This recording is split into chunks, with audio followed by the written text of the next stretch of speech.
Hey guys, welcome to my second video vlog. As seen on Instagram, if you've come from Instagram, this video is about going off the contraceptive pill, acne, and how I cleared up my acne and balanced my hormones. So I've officially been off the pill for 1.5 years. I went off it because I was having a few symptoms on the pill that I was on, and I decided enough was enough. I'd already been on 5 to 6 pills at this stage, and I was fed up with the number of symptoms. And a lot of people don't get symptoms going on the pill, or they don't understand that those symptoms are actually a reflection of the pill you're on. So I had symptoms ranging from water retention in my legs and arms. I had like weight gain. I had major anxiety and depression, and that's actually the reason I went off it. I actually got bad skin on some. I had a hormonal acne on some pills, and I got to a point where I just said to my doctor, you know what, I don't want to try another one. I just want to go off it. And she was like, oh, no, we can find you another one. And I'm like, no, but I actually want to know what my natural hormonal composition is. I think it's important as a female who is, reaching her mid-20s that she understands her natural hormonal composition. So 2 weeks after going off my pill, I started to notice a difference in my mood. So I actually noticed an improvement in my mood and my depression and my anxiety. So what used to be me dreading getting up in the morning and not wanting to even move turned into me jumping out of bed in the morning and just being happier. And I just felt less of a, I hate to say it, crazy bitch. And even my friends would be like, Nicola, stop being crazy. And as soon as I went off the pill, I just felt everything balanced out, and I was actually level-headed, and I could see when something wasn't right. So that was the first symptom I noticed. So it was a good symptom. I lost weight, which was great, but I also lost my boobs, which sucks. But whatever. My water retention left, so I did actually have quite a bit of water retention. I obviously had melasma, and that took quite a while to fade. So that took about 4 to 5 months to completely disappear. But I did start to see an improvement after I went off the pill that I was on. Now, 3 to 4 weeks into going off the pill, I started to get bad skin. So I started to get cysts like on my chin, on my cheeks here, and I think that I've probably put a photo up so you can see what it looks like, but it was so crap.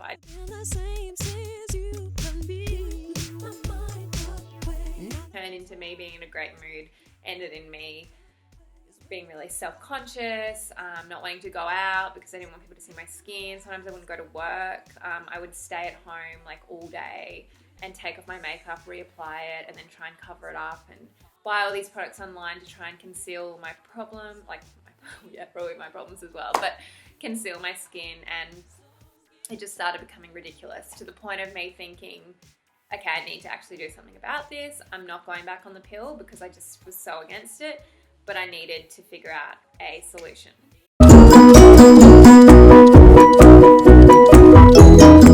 As someone who has a nutrition background, I tried to Google the hell out of, the certain nutrients that you need for good skin, what foods to avoid, and it got a bit excessive. Like I wouldn't eat oranges or just certain types of foods because I thought that they would make me break out. So after doing a lot of research on hormones, the female menstrual cycle, just generally what happens to your body after the pill, I realized that as much as I wish it did help, nutrition wasn't going to cure or really help my acne alone.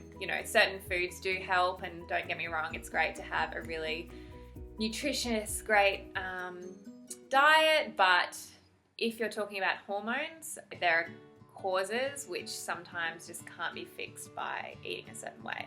However, if your body has an intolerance to something or a number of food groups, then that can actually present in acne or a certain skin condition, and this is where my first tip comes in.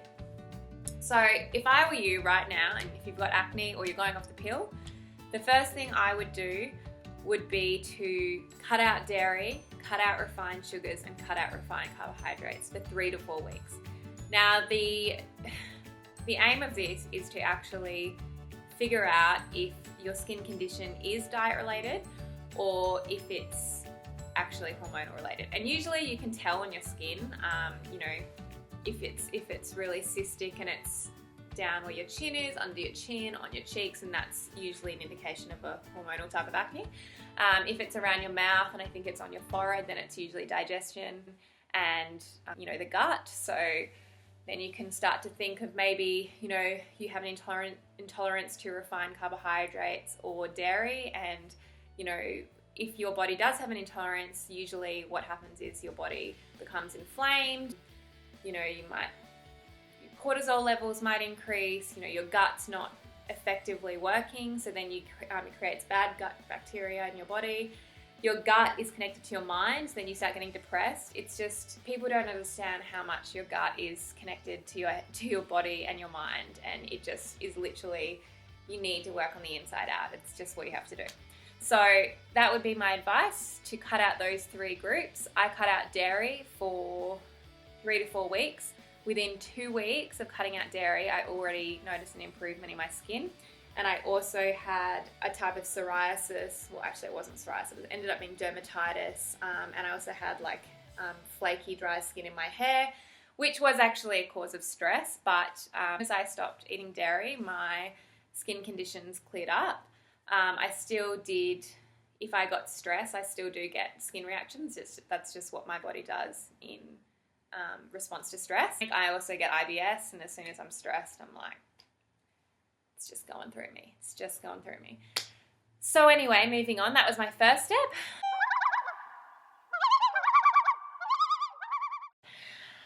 Before I tell you about the naturopath, I did actually go to a medical practitioner for my acne, and they told me obviously to go on another drug. So they said either go on another pill or go on a low-dose antibiotic.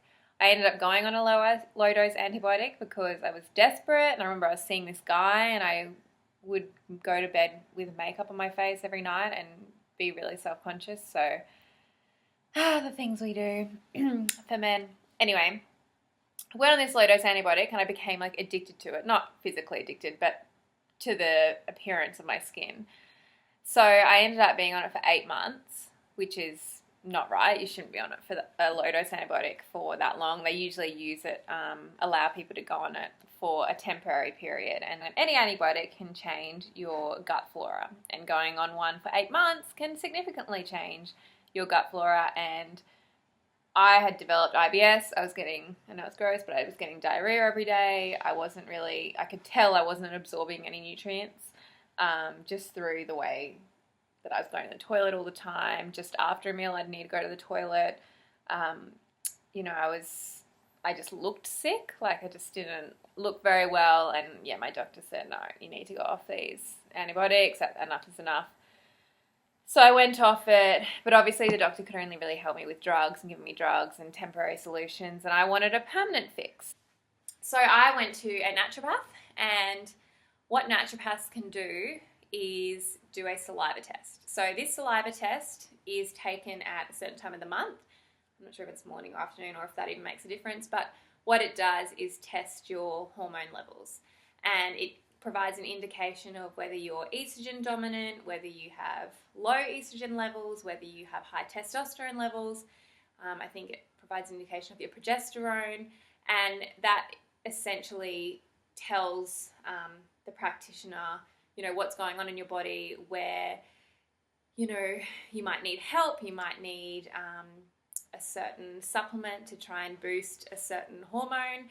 And yeah, it's just a great indication of your hormonal composition, your natural hormonal composition. My naturopath put together a whole bottle of herbs. She prescribed me B vitamins, I take zinc, and I take a really, really good probiotic. And the herbs I take morning and night. I don't take them anymore because my skin's cleared. And if I ever did get acne again, I would be going straight back to the naturopath, because within 2 weeks of taking these herbs, I started to notice a difference in my skin. What this tonic does is actually cleanse your liver. So it helps your cortisol levels. It, obviously all hormones, I'm not sure if you would know, but hormones are all connected. So in my ebook, if you ever read it, it goes into all the different hormones. And one thing it tells you is that one hormone usually offsets another. So if you look at a woman's natural monthly cycle, you'll see that hormones fluctuate all through the cycle. And when one hormone, peaks, the other one might drop, and that creates another phase in your cycle. Sounds really complicated. But basically, if back when we were talking about the refined sugars, refined carbohydrates, if you have, a lot of refined sugars, it can, create really high circulating insulin levels, and insulin is a hormone. So then that can, offset another hormone. And yeah, it's very intricate, but it's very interesting. And I would really encourage you to see a naturopath. That's my point. I think I just went off on a massive tangent. But basically, they really helped me. And, I know a lot of people are really against naturopaths. And, to be honest, I was as well. And being, a partner of a doctor, it's really hard because, he does believe in natural medicine, but a lot of the time he's very skeptical because, it's a different type of medicine. But it does work, and I'm a big believer in Chinese medicine and herbs. I really do think that they work. Okay guys, so my final tip is to track your cycle. Now this isn't going to give you any immediate skin improvements, obviously, because it's doing something with your phone, but this app will give you an indication of your natural cycle, and it's actually really great to present to a doctor or, a natural health practitioner who can then look at what your symptoms are at different times and phases of the month and be like, oh, you had acne there. That might mean that your progesterone levels are rising. That might mean that you have high progesterone levels. Last time I entered a symptom was day 10, and I wrote chin pimps. Yeah, because I had chin pimples. If you're gonna say go off the pill today or this week, I'm not condoning it, but I'm just saying if you are, I would literally start tracking from today. You do need a general idea of when you last had your period, or if you started your period, a week ago, then for any of you that don't know, day 1 of your period is day 1 of bleeding. So the day you start to see some blood in your underpants is day 1. And you track it like that. And an average cycle is 28 to 35 days. When I was super stressed, my cortisol levels were through the roof. My cycle was like 40 to 50 days. So I'm not going to go into it. But to recap, my biggest tips from today would be to go sugar-free, refined carbs, carb-free, and dairy-free for a period of 3 to 4 weeks. And then you can introduce each of them. If you won't Google it, there's usually heaps of people have like elimination diets, and you reintroduce them, and then you can tell what your body, what your intolerances are. So that's my first step. My second step is to seek medical help. So you can go to a doctor, but as I said, it might be more drug related. If you want the natural way or remedy, then I would go to a naturopath. And my third tip was to track your cycle, which is very important. In terms of skincare, I did a skincare routine in my last video, which is a very basic routine, and I actually used that same routine when I had acne. The only difference was my cleanser. I ended up using a really, really basic cleanser with no natural ingredient. Like when I say natural ingredients, it didn't have lots of natural oils because I felt that made my skin break out. So it was almost like a Cetaphil or something along those lines. But yeah, keep your skincare routine very simple because unfortunately you can't cope with all of the excess product. So that's my final tip. So if you have any other questions, please comment in the section below. I love answering questions about periods and skin. It's like my favorite thing to do. And please subscribe so that I know that you want to see more videos. Thank you.